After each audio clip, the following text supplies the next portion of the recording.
Bonjour à tous et bienvenue aujourd'hui pour cette présentation sur le virus de la grippe équine, qui est un virus sous haute surveillance. Je suis Stéphane Pronost et je travaille à l'ABO, un laboratoire situé à Caen en Normandie. J'appartiens à une équipe de recherche, l'équipe Biotergène à l'université de Caen, et je suis aussi expert invité à l'OMSA, et je vais vous expliquer pendant la conférence ce qu'est l'OMSA. Et je suis également membre du conseil scientifique de la Société française de virologie. Alors j'ai parlé de moi, mais on fait rien tout seul en recherche. Et voilà, je tenais à remercier mes plus proches collaborateurs sur la photo de gauche, qui participent à tous ces travaux réalisés au laboratoire, des vétérinaires et praticiens aussi sur le terrain. Et puis vous voyez à droite une des étudiantes qui a beaucoup participé aux travaux sur la grippe équine, Stéphanie Fougerolles, et j'en parlerai pendant la présentation. Alors cette présentation, j'ai choisi de la faire avec 3 chapitres. Dans le premier chapitre, vous parlez de la maladie, la grippe équine et puis du virus responsable. Et puis on abordera ensuite, des moyens de lutte contre la maladie. Et puis on verra un petit peu quels sont les risques pour demain et aussi les espoirs. Donc pour démarrer, je vais vous parler de la maladie, la grippe, qui est une maladie respiratoire. Et comme on peut le voir sur le schéma ici, le cheval sera contaminé par les voies respiratoires supérieures. Et puis le virus va ensuite arriver au niveau de la trachée et traverser la zone de mucus que l'on a tous, les humains aussi au niveau de la trachée, pour entrer dans les cellules. Je vais vous montrer comment tout à l'heure.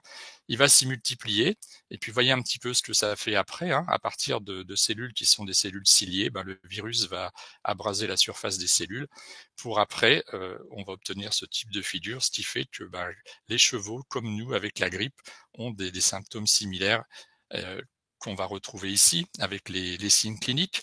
Alors, parmi les symptômes, on commence souvent à s'en apercevoir avec une forte fièvre, que ce soit chez les chevaux ou les ânes, chez les équidés, une fièvre qui peut atteindre plus de 40.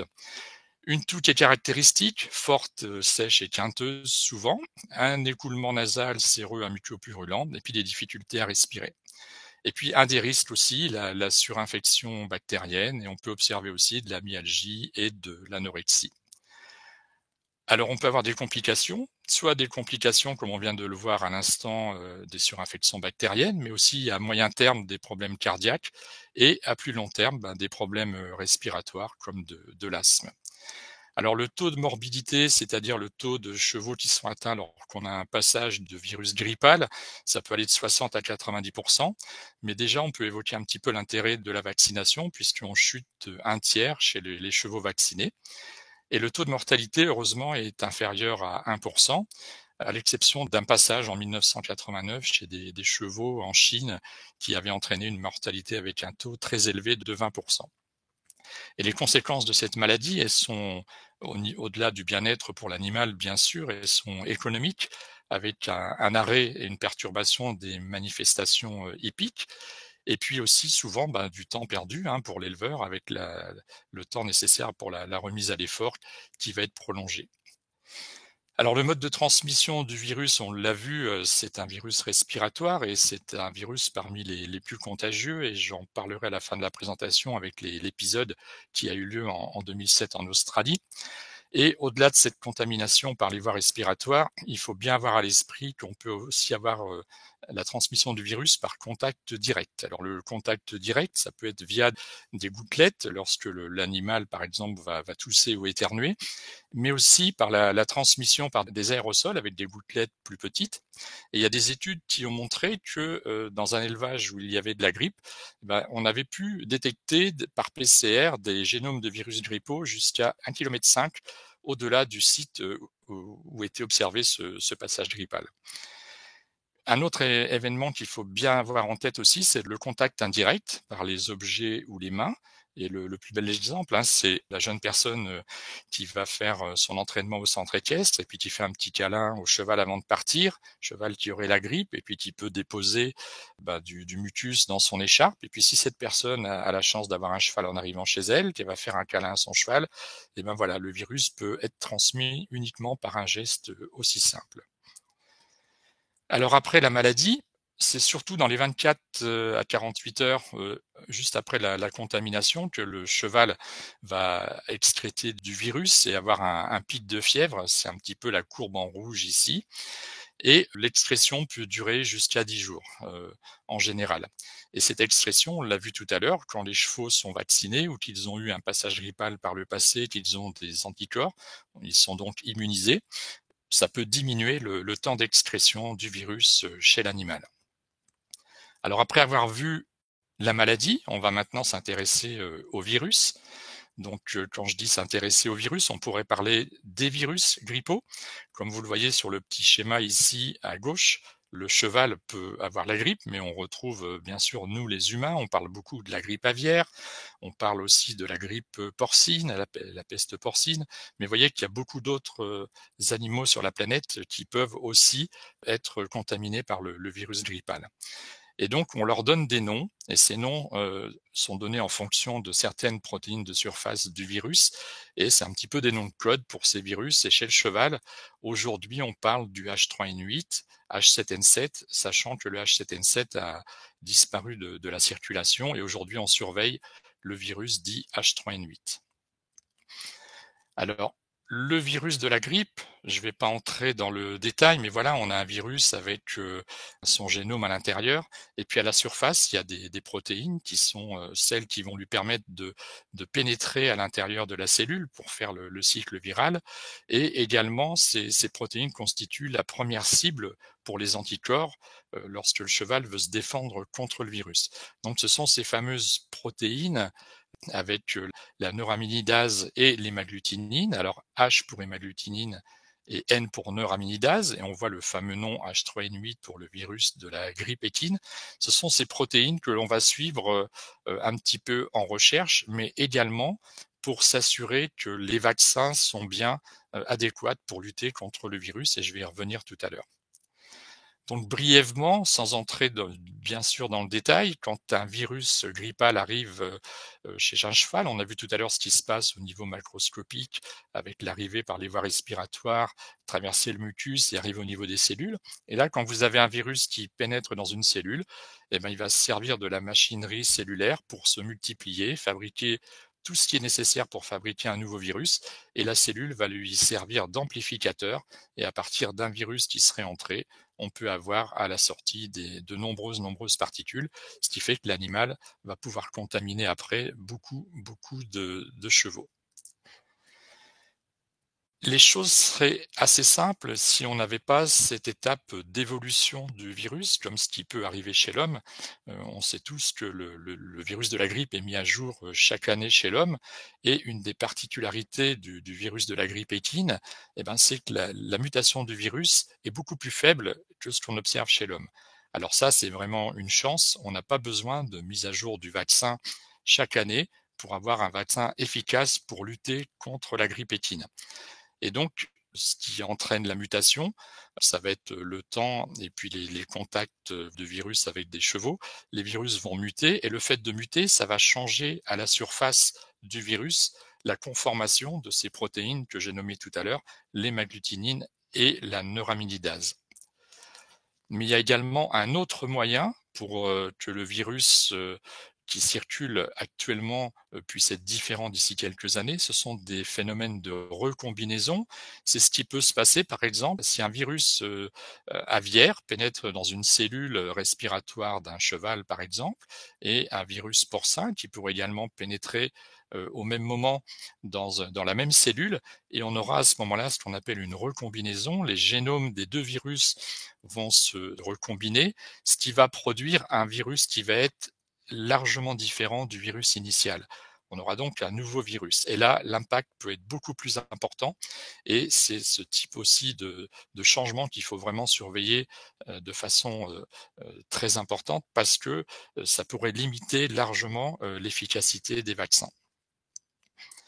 Alors, on va maintenant voir quels sont les modes pour lutter contre la maladie. Donc, il y a la surveillance tout d'abord. Alors, ces virus, ils sont surveillés depuis de nombreuses années. C'est pour ça qu'on sait aujourd'hui que le virus H3N8 est celui qui circule, et que le virus H7N7 n'est plus en circulation actuellement.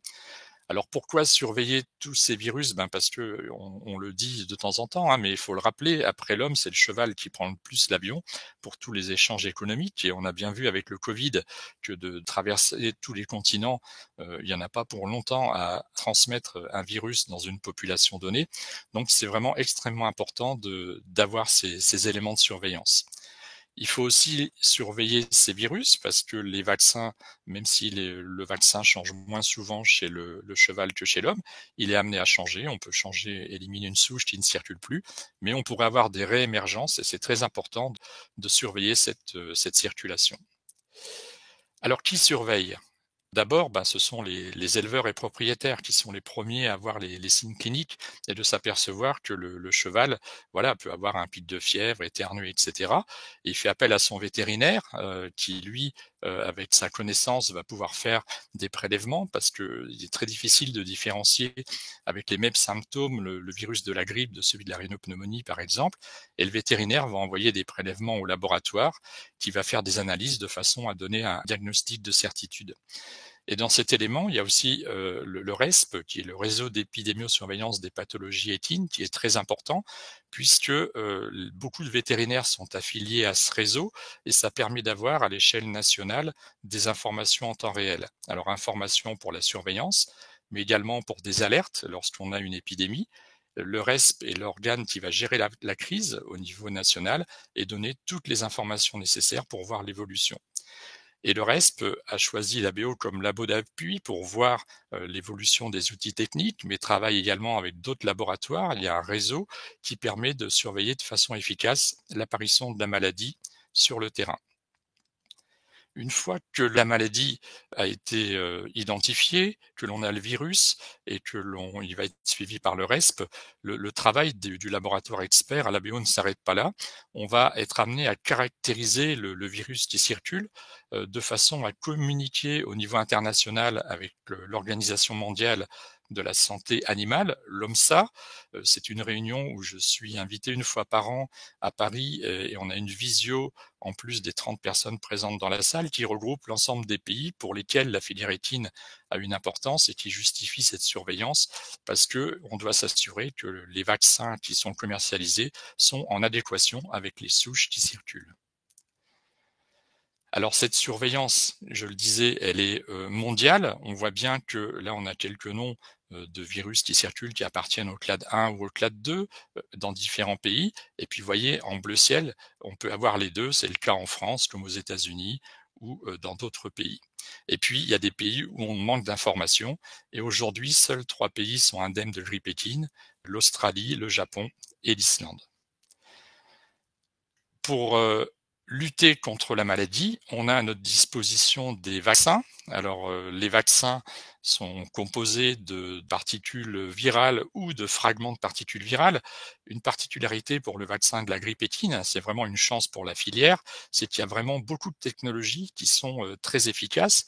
Et donc, quand le cheval va être vacciné, c'est exactement comme chez l'homme, on va stimuler le système immunitaire et donc les cellules vont avoir un effet mémoire, ce qui fait que quand le virus va rencontrer le cheval, il aura déjà en lui-même tous les éléments pour lutter contre le virus. Et donc, c'est vraiment le principe de la vaccination.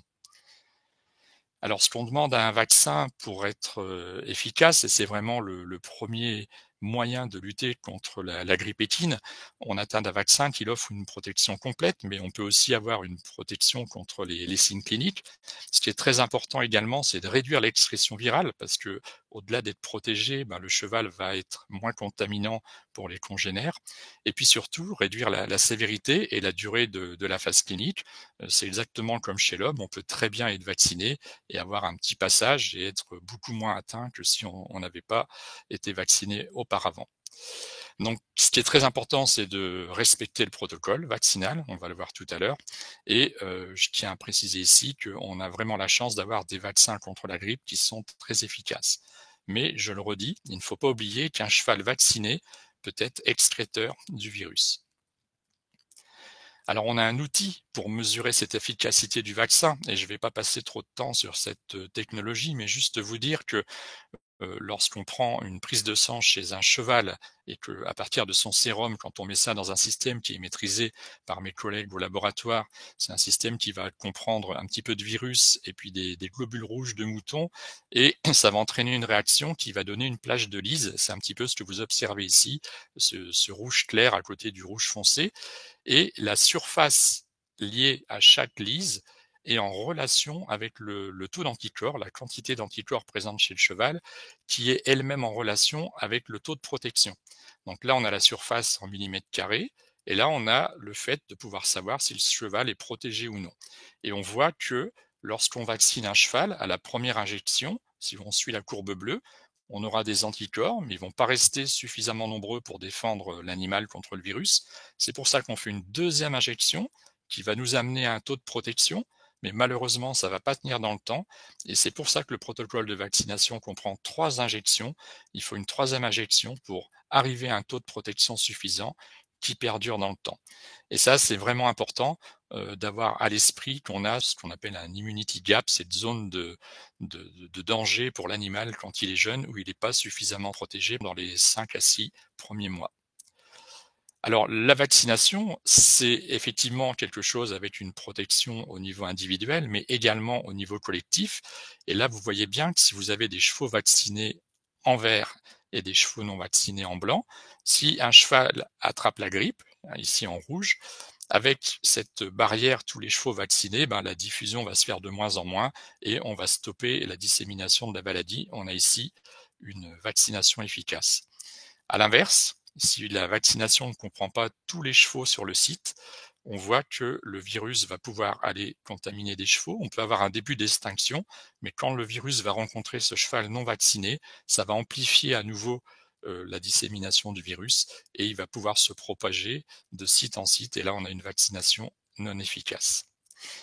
Alors pour voir également le vaccin, pourquoi on le surveille, j'ai matérialisé ici avec ce petit jeu, c'est que les anticorps qui sont produits doivent neutraliser le virus et pour ça, ils doivent avoir la forme complémentaire pour pouvoir se fixer sur le virus et le neutraliser.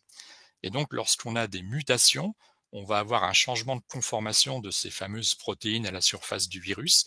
Et le changement de conformation va entraîner une forme différente de la protéine qui ne pourra plus être neutralisée par l'anticorps qui est le vaccin.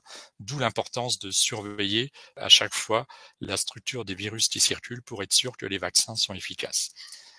Et là, je reviens sur un épisode qui a eu lieu en Angleterre en 2019 où les courses ont été arrêtées assez longtemps, alors qu'en France, même si le virus circulait, comme on peut le voir ici, sur une alerte du RESP, on a eu plus de 50 alertes en 2019, on n'a pas eu besoin en France de stopper les courses.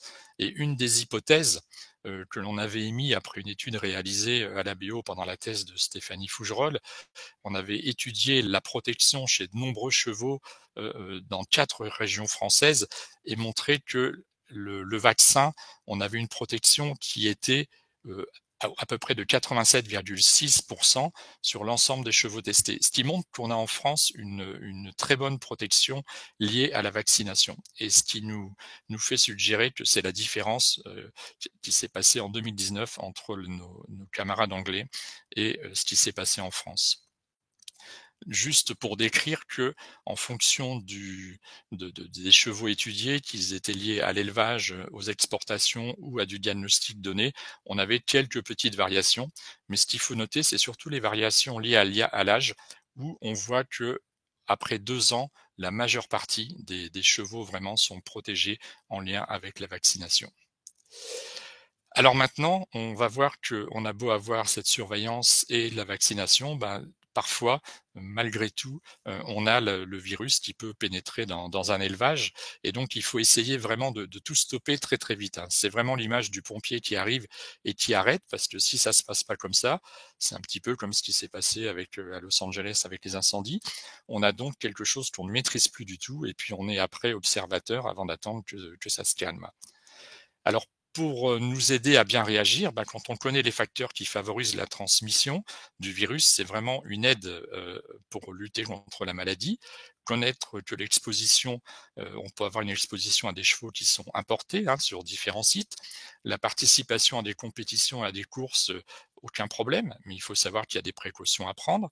On peut avoir aussi quelque chose qui peut être dû à une immunosuppression due à une maladie antérieure chez l'animal, des facteurs liés à l'âge et au sexe, et puis surtout l'intérêt de la vaccination.